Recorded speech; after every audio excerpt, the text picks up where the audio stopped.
Fierce Factor listeners, thank you so much for tuning in today. I have a very special guest for us. I am so excited. Actually, somebody who has been on my bucket list of interviewees for a while.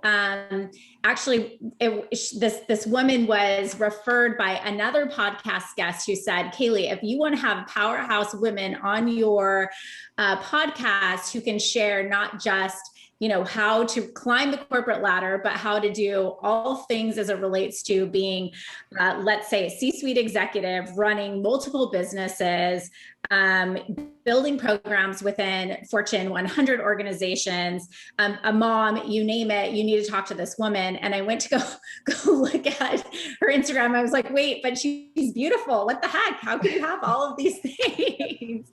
So Tiphany, I want to welcome you and thank you so much for joining me today. I'm so excited to have you and just to pick your brain and really share with the aesthetic world, who you are and this beautiful woman that is behind the powerhouse companies that you run. So thanks for joining me today.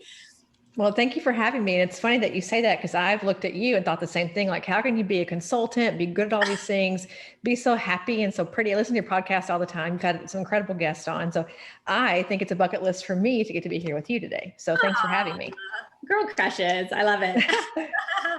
Yeah. So this is so fun. So, you are the Chief Revenue Officer for Aesthetic Record, which it's funny. I've been in this industry for a long time. And as of like the last year or so, all of a sudden, the majority of my clients are using Aesthetic Record. And we're like AR, we just talk about AR, and I'm like, wow, this is pretty cool. Learning more about the program and then the Aesthetic Next and all the things. And I really want to know, a little bit about you and who you are. Tell us about you and all the things you do and really who you are in your own words. It's crazy. I'm addicted to work, which I know is a really bad thing to do. So I thrive on like producing things, like accomplishing something on the task list. So I, as a person, just work all the time. Even as a mom, I overextend, I do too much. I take a little idea and make it really, really big. And then it's over the top. So I'm like an anxiety stress bucket 24/7. That's who I am at my core, is just anxious and stressed out. No, but the thing that I love most about probably my entire life is just to make things better. Whether that's a company better, a person's life better, friends, whatever that may be. I've always had a goal that if I can make something a little bit better, more efficient, faster, easier, smarter, whatever that is, that's kind of my contribution. So whether it's as a friend, as a mom, as a boss, my goal is to always make something incrementally better for someone. So it's kind of my leading, sort of my leading heart with all the things that I do. And I think if you think about AR as an example with our software, the whole idea is to make a practice's life easier with our conference, to make learning new things easier, or to get smarter, faster. So I think all the things I do really center on that. And, now I'm a mother raising a 7-year-old boy. As we're having this podcast, he's home from quarantine because a kid in his class has COVID. So having to adapt, like teaching a child and working with him while he's on Zoom. And I'm also on Zoom doing things. And, it's a kind of a chaotic world. So as a person, I'm overly stretched and doing lots of fun things, but it's what I thrive on. I sleep about I'm awake about 22 hours a day. I sleep about 2 to 3 hours a night. I'm not a big sleeper. I like to work a lot. And so, me at the core of who I am, it's just, I'm hard-nosed, hard-charging, hustle all the time kind of person. So people don't like that answer. They think that you can do it all. You can have it all with like an 8 to 5 and you can be all the things. Listen, sister, it's not reality. If you're not willing to put in the work and miss a meal and miss a soccer practice and miss a recital and do the things you have to do to make it, you're not going to make it. So as a person, I'm kind of the mindset that whatever it takes to get it done, I will go to the end of the earth and back if it means that we can accomplish the goal and, move forward. So my child suffers from time to time, as do my employees, as I have to give and take things. But as a person, my goal is just to do whatever I can to make everything around me just a little bit better. Well, I have mad respect for that. But I don't know how I have to get like at least 8 hours of sleep. In fact, yesterday I was talking to a client and I'm like, I think I overslept. Like I maybe had 10 hours. Like I love sleep. So, but do you feel rested when you get up? Well, it's interesting. People ask me about this. I have narcolepsy, which is a really misunderstood disease or diagnosis. with narcolepsy, you can also never sleep. So it goes either way. You're either like hypersomnic or you're insomnic. It's kind of a weird thing. And so for me, my narcolepsy allows me to really function without sleep for long periods of time. So I'll go 3 days with no sleep. And then on day 4, I'm a monster. So usually on Wednesday, I have to sleep for a few hours, like, a good 5 hours. And I'm good again Thursday, Friday, Saturday. It's like this cycle of every 3 days, I'm out of my mind. But I can do it. And it's really crazy. My adrenaline is always spiked so high. Like I'm always ready to go fight or flight mode 24/7, which I think is why I'm a good task person, because I'm ready to like jump in and tackle it, at any moment in the day, because I'm so used to having no sleep. My body's constantly in this like primitive warrior mode. But it's worked out quite well for me professionally. So I don't hate it. But yes, I'm sure if I slept more and had better skin, better hair, I'd probably weigh less, Well, I don't know if all of that's even possible. You're so cool. I actually saw a study yesterday about that. You can actually live with high stress, but if you believe that stress is contributing to your health, that it's not actually going to impact you negatively. So it's really about your perception about your stress. So I'm going with that one. I also go with the one that when they say people who drink wine tend to do better in business. So yeah, I'm going with that one too. I think the wine is great. But the interesting thing about not sleeping is you can't drink wine. So I can't drink wine ever at home, like not one drink, because I'll fall asleep and then I'm asleep for like 6 hours. So the alcohol content I consume is very minimal, very, very minimal. Which in my younger years was not the case. Luckily, in my late 30s, almost 40s, that's now the case. So that's probably been good for my health, is not drinking so much wine. Yeah. Oh, of course. So you have a really interesting background. I think it would be cool to share. Attached to the end of your name, you have an MBA and a PhD. You run a business, but you have also really strong clinical acumen. So tell us a little bit about this like dynamic, brilliance that you have as well. I think people would be interested to know about you. Well, I think the key to anyone's success is learning agility. I have very high learning agility, so I can learn anything quickly, and I have a very photographic memory. And so 2 things that have served me really, really well in my life. But I started in chemical engineering in grad school or in college. I wanted to be a chemical engineer and do science, go to law school, the whole thing. That somehow transformed into business, and I ended up getting a business degree. And I worked in international trade for a long time, worked with China, doing some things there. I worked with the Arkansas World Trade Center and was really going to focus on this like business thing. I wanted to do trade to make, make things better for countries who needed our help. And that led me to becoming a professor in a college. And I thought, to become a professor as an MBA is not a good idea. You need to become a PhD. Like without a PhD as a professor, not a good choice. You make no money, you work like a dog, and you get none of the perks.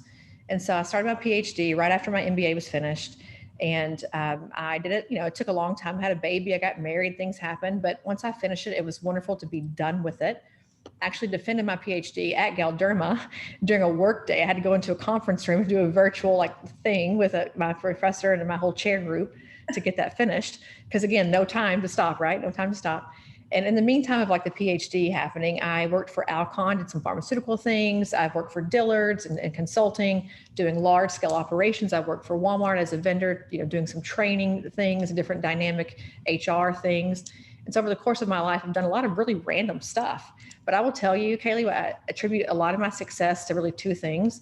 I grew up with an entrepreneur father who lived to work, still does. At almost 70, he lives to work every day. And I was doing payroll as an 8-year-old kid, helping hire and fire and doing things in the business. And then I worked fresh out of college at Enterprise Rent-A-Car. Here's your plug, ERAC.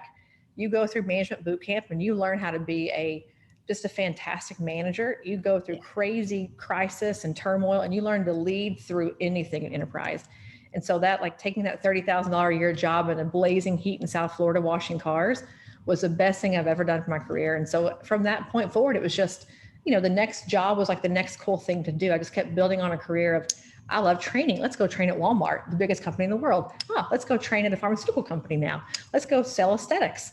And so I've owned some CrossFit gyms along the way. I've done some things there. And each experience was building on something that I loved from the prior experience. And so it's a very weird resume, to your point. It makes no sense to anyone how you go from the beauty counter at Dillard's to now running a software company. But something about each job was a really cool thing that kind of led me to the next cool opportunity. So, when I go for an interview, they're like, what is this thing that you're giving me? Like your life makes no sense to anyone. But then when I tell the story about how it all kinds of, kind of came together, it's like, oh, okay. You just like to learn. Let me sum it up for everyone here. So what I'm hearing is if you sleep 2 hours a day, you basically get to live like 3 lives. That's what I kind of feel like. But the clinical. You were a college professor. What did you teach? I taught HR and supervision. I taught finance classes, which my actual degree is in banking and finance. I taught really anything around computer software. So ironically, 10 years ago, I taught computer software and like some light programming out of college. And now I'm obviously running a technology company. So I've run another company or worked with a company building apps before this one. So this is my second software development company, and that like 3 lives in one thing. So I've done, some interesting stuff, but I feel like it all kind of, again, comes together. And the clinical part of it is I wanted to do education. And as a sales rep in Arkansas for Galderma, I didn't have a nurse resource to help me. And I had practices who had to know what to do. And so basically for me, I had to learn enough clinical to be able to talk to them and get by. And then from there, started leading this like training group at Galderma. And then now obviously with Aesthetic Next, that I have no choice. If I'm going to consult with a faculty member to be on stage on a podium, I've got to be able to prep them, speak their language, know what they're going to face. If they have an adverse event on stage, if they have an occlusion, like I've got to be the person to know how to anticipate that problem, or I can't give the solution and have it ready to go in case it actually comes to fruition. So I feel like if you know all the things that could go wrong, I'm kind of a doomsdayer. If I know all the things that could go wrong, I can kind of control what is going right in that moment. Right. And so I really had no choice. Yeah. Well, that's interesting. It's almost like that you triage, like you're an ER nurse or something, like, I say I should have gone to medical school. I say this every day. Why didn't I go to medical school? I'm seeing you. I'm like envisioning you running around, like, that patient's coding, like, fix that, do that, you do that, delegating, like, yeah. All right, go team. I love it. I mean, what's interesting is I found as I've been going through this process with this podcast of doing pre-interviews and interviewing people and trying to and just been so lucky to meet really interesting people. One thing that continually comes up, and that's it's one of the tenets that I think really drives what the Fierce Factor is all about. And that's that, success is great. I think we like to look at people like we look at you, we're like, oh, it's Tiphany Hall. Oh my gosh, she's amazing. Like she must have just fallen out of bed like that, and clearly you've worked very hard, for the things that you've accomplished. But one thing that, as a theme, many women will say, I learned this, or I had to tap into a certain level of resilience because I faced this challenge in my life, or there was something that really happened that, it was sort of the climb back from the adversity. Do you feel like there have been challenges that you have somehow you've made lemonade out of lemons? Is there something that you would attribute your success to that you've had to sort of work through? Oh, I've got a very long list. I think back to the whole point about being a kid, I grew up in a house that worked. My dad, everything revolved around work. We didn't go to Disney World. Never been to Disney World in my life. Even as a 38-year-old woman, I've never been in my life. We didn't have those kinds of things. We lived to work. And so I learned from day one that no matter what you want to do in your life, what you think is fun and exciting, until the job is done, you don't do it. And so I grew up with that mentality. When my dad walked in the front door of our house, you better be working, cleaning, cooking, sewing, something, because if he was at work, you're at work. And so from the time I was 3 years old, that's just the way it had always been. And there was also an idea that if it wasn't excellence, it wasn't allowed. And so I never had the chance to not be excellent at something at home, because my dad expected, as did my mom, that if he's out working, so should we. So I think from a resilience perspective, it's all I've ever known how to do is just to work and be really, really good at something. But I switched schools a lot as a kid. I lived far away in the middle of nowhere. And so I had to switch schools and different things. And so I think I learned to be a chameleon early. And I think for people who are looking at what can you do to be successful, become a chameleon. I can mimic your behavior. I can fit into your room, because I used to have to do that as a kid to fit into schools. Like you become what they want you to be in that moment to get what you want. And then you go to the next place and you have to do a whole different version of yourself.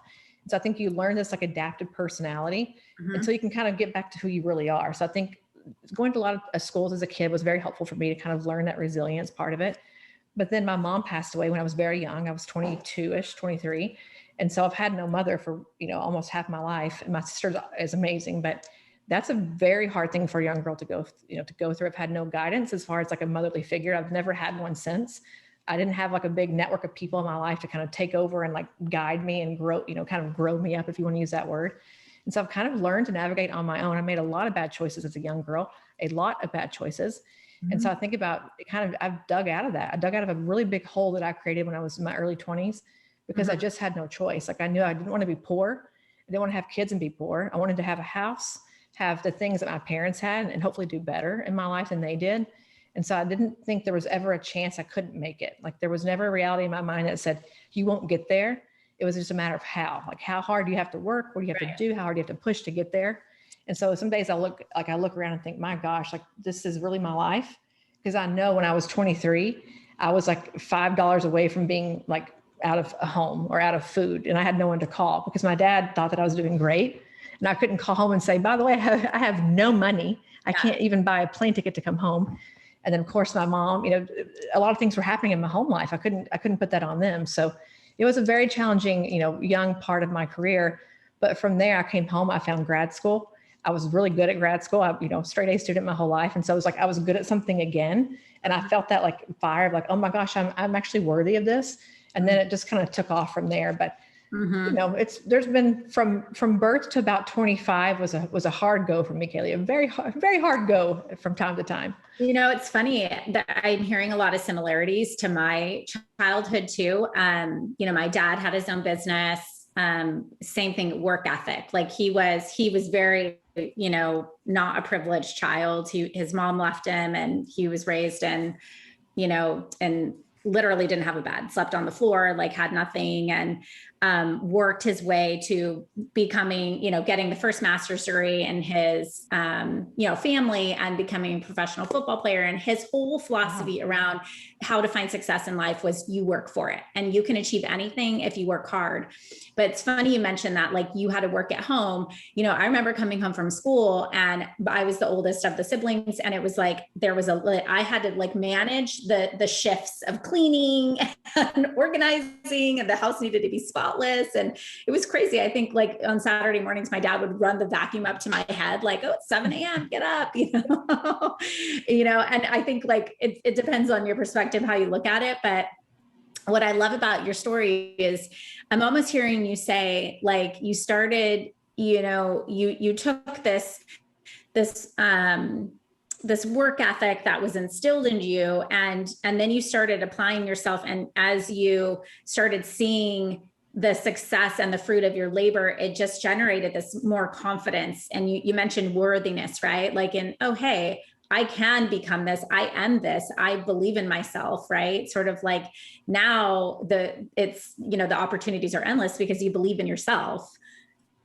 It's people have this weird thing with me, and I don't know what it is about me, but they think I might be arrogant or entitled.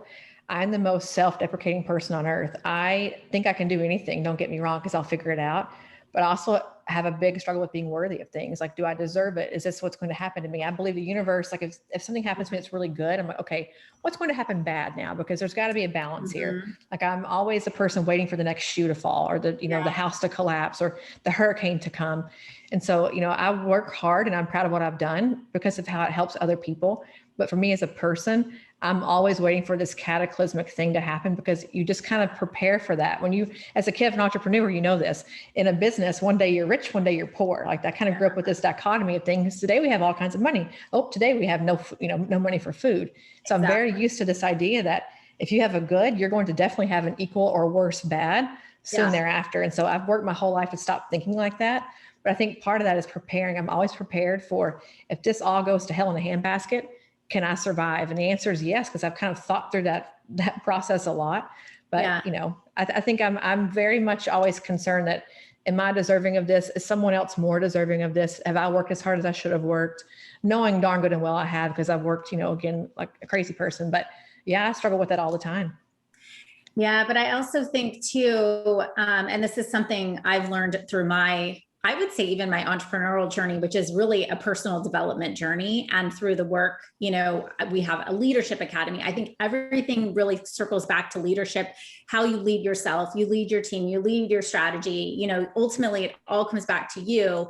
And I think one thing, you know, that separates successful women like you from somebody who maybe doesn't achieve that next level or doesn't move as quickly. It's not, and I'm joking about the sleep, but it's really what, from my perspective, what you said about like when you're up, you could go back down, but I look at it the other way. When you're down, you know, you can get back up. You don't, you're feeling down, right? And you're like, this is really shitty. Like I'm in a bad place. I want to die right now. Or I want to cry and crawl in my bed and eat Twinkies, right? Or whatever you know, numb yourself with. But I know I'm going to get through this because I've gotten through it. And I think that to me, when I hear you like, yeah, I've been through so many challenges, you know, up and down and up and down. Isn't that life? Like, isn't that the journey that, you know, it's never linear. And probably if people who are listening to this, listening and feeling like I'm in a rut or I'm in a bad spot, I would say, you know, and I'm sure you agree, Tiphany, like challenge yourself to think about being in a bad spot almost in a good way. Like things are bad, but I know they're going to go up. Can't get any worse from here, you know, right? Well, we laugh about this. So my CEO, Justin Harper, who runs AR, we laugh about the fact that I'm built for this. Like I'm built for punishment. I am built to be a whipping post. Like a constant punishment for me does not affect me. So like the hours, the grueling nature of it, people yelling and screaming at me, like all those things, to your point, I've already been there and done that and survived it. Like I'm okay with it. It's kind of like the Matrix when Keanu Reeves puts his hand out and like tells the guy to come at him. Like that's what I feel like well, come at me. Like I'm used to the punishment. It does not hurt me. And to your point, I know that, you know, in 10 days from today, this will be a memory. In a year from now, I won't even think about it anymore. But like right now it might hurt, but I know that that's a very temporary scenario. And what's the worst that can happen? If I'm not dead, I'm still alive, I'll be okay. Like at the end of the day, that's kind of how my mind works, is unless you put me in the grave, I will come back somehow. It may be swinging, it may be kicking, but I will come back somehow. And so that's kind of where I, as a person, to your point, have kind of always clung to that it's going to figure itself out somehow. It's a matter of how fast can I do it and how good can I do it. Mm-hmm. So I totally agree with you. You just got to keep fighting. Resilience is the word of my year. Resilience is always the key. Mm-hmm. Oh, I love that. Yeah, I think someone asked me like about a competitor recently, like, oh, do you compete or whatever? And I was like, there's no competition for me. Like, I know what my goals are and I know I'm going to accomplish them, because it may take me a little longer, it may go the wrong way, but I'm going to keep going and get there. Right. And I think like that attitude, you know, that's what more women just need to really lean into, is like, it's not, you're on your own path and you get there, but like you expect to get your ass kicked and then get back up and move forward, you know? Right. But you know, what's weird about women is we don't do that for each other. Like I have always been friends with men. For some reason, it was just easier for me because men didn't want harm to come to me. They never looked at me and said, I want you to go down.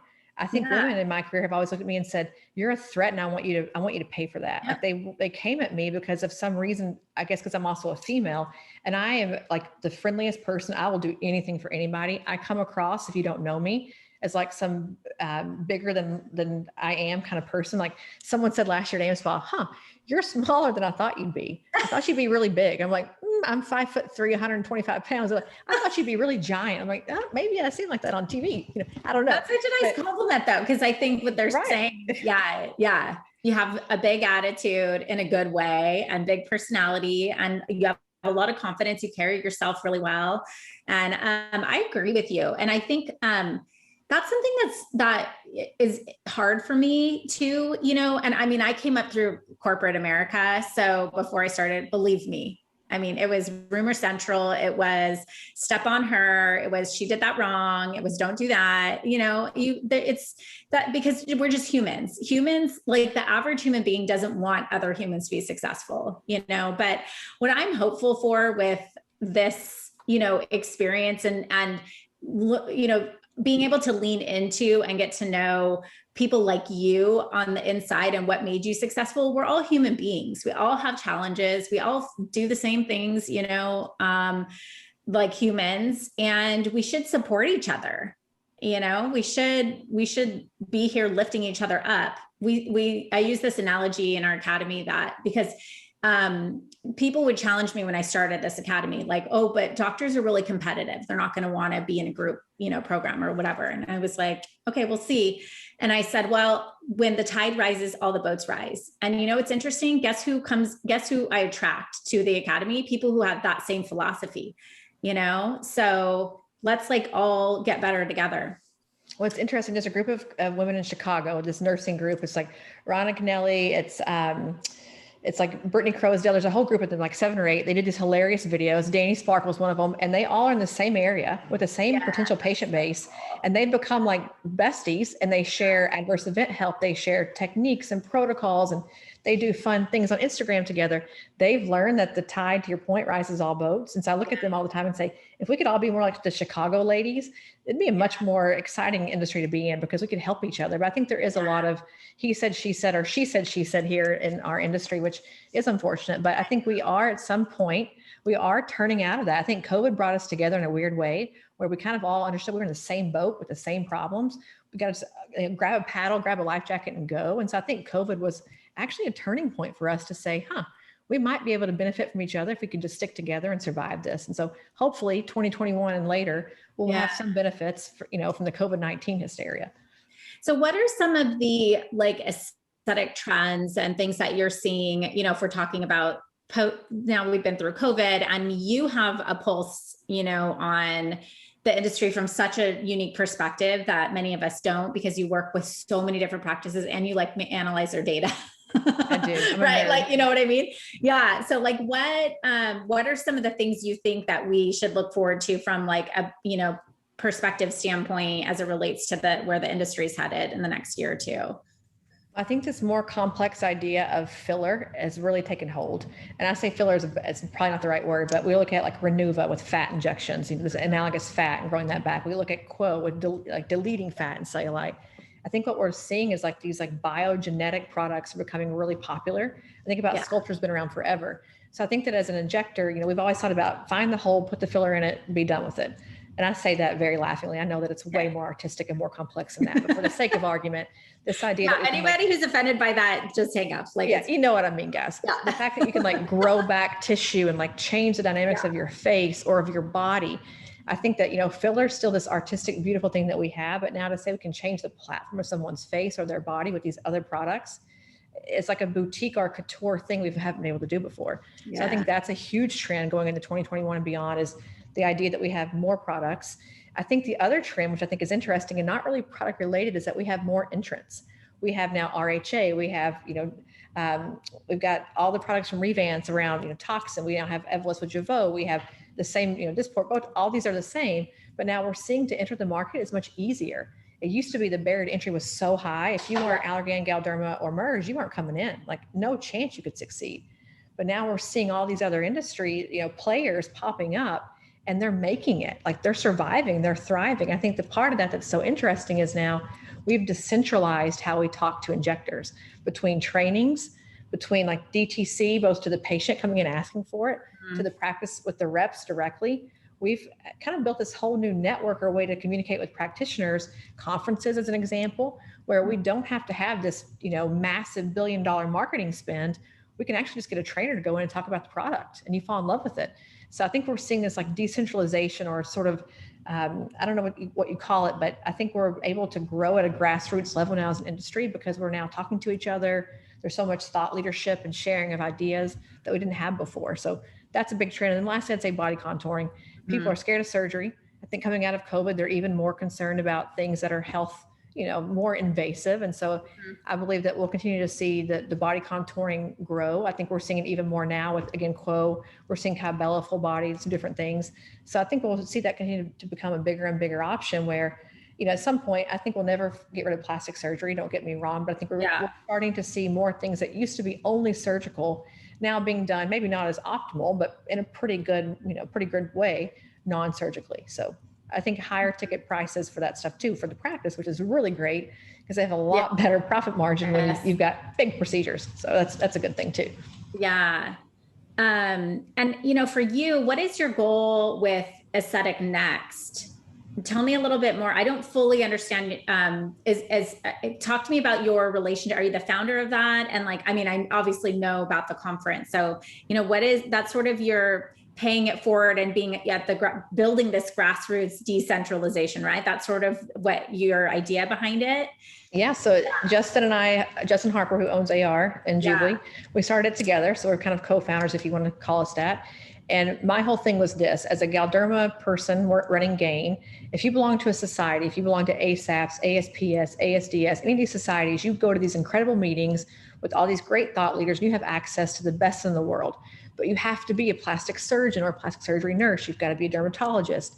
And so for the average medical spa group who doesn't have a dermatologist on board, they're aesthetic physicians, or they're non-core, or they're nurse injectors or PAs who have these incredible businesses doing a ton of revenue, big players, they had nowhere to go. And so Aesthetic Next for us was really like a home base for folks who didn't have a place to go. They couldn't get the education.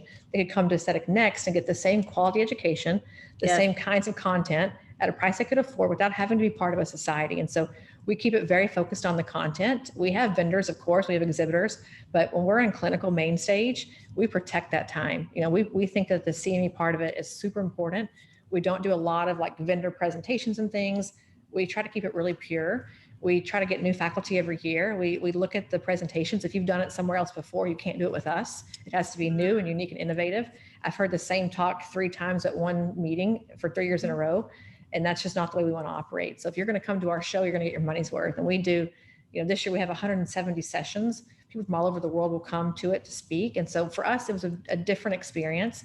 I tell you, there's a meeting called Aesthetic Extenders that Christy Lennox does. Very similar. She caters to all the masses as well. So she does a phenomenal job. And we're just kind of doing it in a different way. And so it's in Dallas. We do lots of fun things at night, which is kind of a fun thing for us to do. Josh Davis is coming. He'll do a crazy game night. We have an awards night and different stuff with that. But it's really about offering the same caliber education to people, no matter what their specialty is, no matter what they come from, where they come from. They have access to really great content. Oh, that is so refreshing to hear.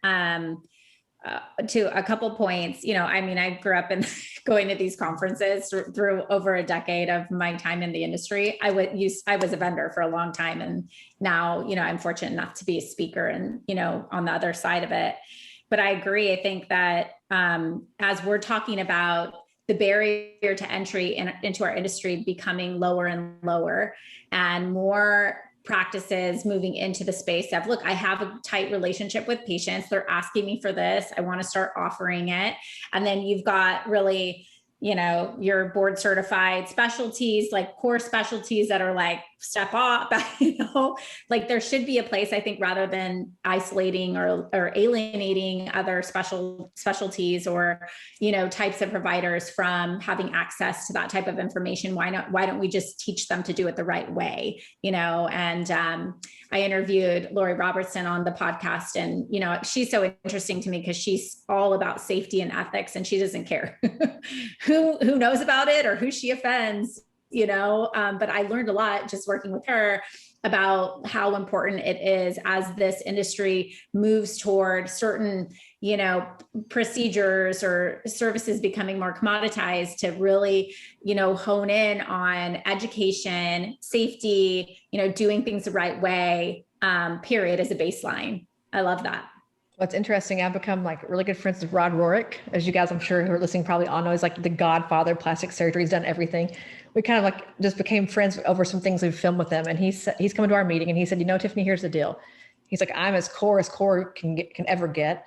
But my fear is if I don't teach them, and you don't teach them, who's going to? And if we don't help people to become better, safer, more effective in their injections, when they have a problem, I'm now taking time out of my clinical schedule to go, reduce blindness, to fix an occlusion, to fix, a bad filler job. It's like, I'm going to have to fix it anyway. I'd rather do it on the front end and help a lot of people to do a lot of things better than on the back end. And now we're in a crisis situation. We're in triage. I'm coming out of surgery. They're calling me and they're panicking. It's like, why would I want to have that situation? I can just give them up front the best way to do it, the safest way to do it. And then everyone benefits. And so, he's, again, is like the most core of the core in the world. He's like, it's just our responsibility, because if they have access to get the products and to use them, and they do legally, it's my ethical duty to help them to do it better. And so I live by that all the time. It's like, if I can stop one adverse event with aesthetic next, we have more than done our job. If we make no money on it ever, if we never have another person come back ever again, if we've stopped one case of blindness, we have more than fulfilled our promise to our industry. And so that's kind of our guiding factor. Yeah. Wow. So you, of all the things you've accomplished, would you say there's something that you are the most proud of? It's really tough. I'm not a very prideful person. Like I think about that question and I don't know the answer. What I will tell you is my team for Aesthetic Record, leading people is a very hard thing. And I'm sure you know that, like leading a team is incredibly challenging. And to watch my team go from, like, when we hired them, they're these like little neophyte babies, and to watch them professionally mature over a year and then start to lead their own people on the team, start to do their own big challenges and big projects and succeed in those, to me is probably the most fulfilling thing I've ever done, because I can control my own actions, right? We all can. Yep. But to watch them learn to sort of lead and take charge and be able to impact their life is a really, really incredible blessing for me. And I've got an awesome team right now that takes a beating every day from customers, and just from, just because that's what you do in customer service. And my goodness, they are resilient and they are rock stars. And so I am most proud of all the things I do in my life. Obviously my son, don't get me wrong, like Christian's the highlight of my entire life, but professionally, my team is like, they're my superstars. I love that. That says a lot about you. I really think like the sign of a great leader is somebody who can see just extraordinary potential in people who don't even see it in themselves. And it's not for, it's difficult. It's hard. It's something that can be learned. But there's technique and there's a lot of, I don't know how to describe it, but almost psychology behind the way that you enroll other people into a vision that's bigger than all of us, that's bigger than everybody, and get everyone pointed in the right direction for their own reasons, and that's what I love. I think that is something you should be proud of. And that's very admirable, because obviously we can all control our own actions, but to get other people to be like on board, it's not easy. It's a challenge. I think it's almost like call mom. So Justin and I, because he's CEO, I'm CGO, it's like call mom or call dad. I think this idea that they trust that one of the two of us can fix the problem always, like one of the two of us can save the day, is probably like one of the most incredible feelings I've ever had. Like to know that they trust me enough that if this thing goes south and we're in, crisis waters, she'll find a way to get us a life jacket. Like that to me is the most fulfilling idea as a leader. Like that's the thing that tells me that I'm actually leading my team, because they trust that I'll fix their problems. And I know that sounds like a really negative connotation, but that's when you know that people believe in the mission and they believe in the vision, that you can actually get them there. And so I'm really proud of that part of it too. Well, I think what I hear you saying is that my team is willing to take risks because they're willing to fail, because they know that we'll get through it, together. Like that, I think, because too many times you see people that are like, they're leaders of businesses or companies who are afraid of watching their people fail, and it limits everybody. It holds everybody back. But when they trust you and you show up as the guiding light, and we'll get through it together, that's pretty incredible. So thank goodness. I mean, thank goodness if we think about Amazon, Apple, thank goodness that wasn't the case at Jeff Bezos's office or, for Steve Jobs. Like if you think about that, if people aren't able to fail, you can never innovate, because if it wasn't hard, it would be easy for everyone to do it. There would be no innovation. So I tell them all the time, fail, but fail forward and fail fast. Like realize it's a bad idea quick, adjust and keep going. You can't like dwell on your own misery when you fail, but you've got to be able to fail and to have some really bad ideas to find that one thing that actually does work. So I don't know, I'm all about like failing to me is equally as important as being successful. Like you've got to fail to be successful. Part of it. Yep. Yeah, it's interesting. And maybe that's another thing coming out of COVID, because I'm seeing so many more women starting businesses now, like just at crazy pace, and it's like, I think you sort of, when you have a year like we had, you evaluate like, what the hell do I actually want? And if this is my life, I'm not going to sit and wait around, and so it's neat to see people taking risks. And I agree with you to the innovation piece. That's absolutely where innovation is bred, through great leadership.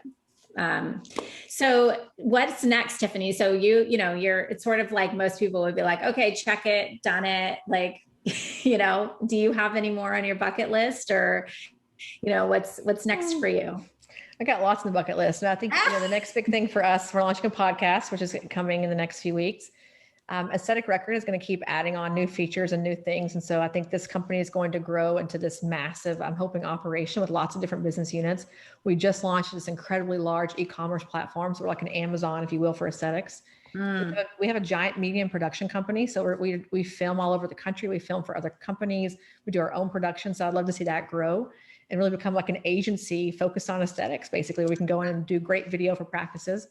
And, there's a lot of things. We're launching a skincare line in conjunction with a practice, or I am personally launching it with a practice that has nothing to do with Aesthetic Record, that we hope will be a really big, exciting thing too. And so there's always lots of stuff happening for us, but I think as long as we're growing and we're changing and developing, and, I love to see my team go from, 15 to 50 in the next 2 years, which I think we can do. It's, definitely within the question or the reality of our system, but there's just a lot happening right now. And so to get our system to the place that it does all the things I want it to do and to be as awesome as I think it can be, we have to keep the uphill battle with technology, which, by the way, technology is extraordinarily hard. You want to fail? Yeah. Run a technology company, because you cannot control a lot of things in technology. But we're at the cusp of like what I think could be some really awesome, greatness, if you will. So that's what's next for me, is just surviving all that. And then at some point soon, Kaylee, it'll be, I'll be done with this one and I'll say, you know what, let's go to the next thing and build the next company. Because at some point I'll grow out of the, where I'm at as an entrepreneur, sort of in this business, and I'll go to the next big idea, right. Or we'll spin something off of this that, I'm still involved here, and we'll keep going. So whatever the next challenge is, hopefully I'm ready for it. It can't be any worse than COVID. So it can't be any more chaotic than that. Tiphany train and just go for the ride. Oh, I know. Survive COVID. You're like, survive COVID. Check that one. Yeah. Yep. We'll keep going. But I think this industry is where I'll stay. I love this industry, the people in it, what we do here. I think that we change lives in a way that people don't understand unless they're in it. We make people come out of their shell, live a new life after a divorce, after a death, whatever it is. I get chills thinking about the stories I've heard from patients and the lives that we've changed, as injectors and as practice owners. And it's just such a remarkable place to be that I can't imagine really belonging anywhere else. Like, this is where my heart and my soul lives, is in aesthetics. And so whatever it is I do next, will be here. Aesthetics anyway. So say that again. I'm sorry. I said, you're doing it all within aesthetics. You've got your fingers and everything. I will stay here firmly planted in this industry, because I can't imagine being anywhere else. That's awesome. Well, we feel lucky to have you. So I want to ask you, before we wrap up, my signature question for all of my guests is, what does the fierce factor mean to you? I think it's, to use a play on words, is being fearless. It's the idea that you're going to fail. It's going to be very hard. You're going to have to be resilient, but you need to develop this internal strength and this internal compass that you can survive anything, that you just got to, work hard, dig deep, and keep going. And so the fierce factor to me with anybody is, if I have that sort of, that awareness of myself that I can make it through, like, that's my differentiator. That's my thing I can click on and click off. So to be a female, certainly, and to lead with a feminine edge, you have to know that about yourself. You have to know as a female that no matter what comes at you, you can survive it, because it's a hard world for us sometimes as females. But for me, the fierce factor is all about you as a person, and just knowing that you can, kick ass if you have to, and do what you got to do to survive. I love that. You're so tough. You're tiny but mighty. When I was a kid, they called me TNT at church camp, tough and tiny, because I was like this little thing in a dynamite package. Yeah. But you know what? It served me well so far. So we'll keep going. It has. Yes, it has. Well, we could chat forever and ever. I so appreciate you coming on. Maybe someday you can come back and we can continue the conversation and, talk about like maybe post COVID. But any final thoughts for our listeners, or anything you'd want to leave with the Fierce Factor podcast, or people that are following you that, words to live by? I think the idea that you're doing this female edge here, this feminine idea that we should be leading together. If you're listening to this podcast, and if you're not a female, like, help us, get on board with us and help us to lead as females and to really bring that to our industry. But if you are a female, like, this is our time to shine, to come into our own, to step into the light and find our seat at the table and take it. Like, I know I like to take mine. I have no other way but to take it and sit down in it, loud and proud. But don't be afraid to do that. Don't be afraid to take your own, take your place. And I'd love for you to follow me if you'd like to on Instagram. It's at Dr Tiphany Hall. Give me a shout out or a follow, because I like to see what people are doing in their practices and in their lives and their kids, and watching them grow up, and all that is really fun for me on social media. So Awesome. I'd love to. So we'll link it up too in the show notes. And it's Dr. Tiphany, Tiphany Hall. We'll link it up so that they can find you. And then also we'll have this on YouTube as a video if you want to check out the video version of this as well. So, and then maybe just send me, so I can put in the show notes, information about how to register, be a part of Aesthetic Next as well. You bet. Absolutely. We'd love to see all of you come this year. We're live, get to see each other live in living color in Dallas. Hashtag all the Fierce Factor followers will have a Fierce Factor party. How's that? Yes, let's do it. Sounds good. Thanks so much, Tiphany. It's been a pleasure. Thanks for having me. You Appreciate bet. it.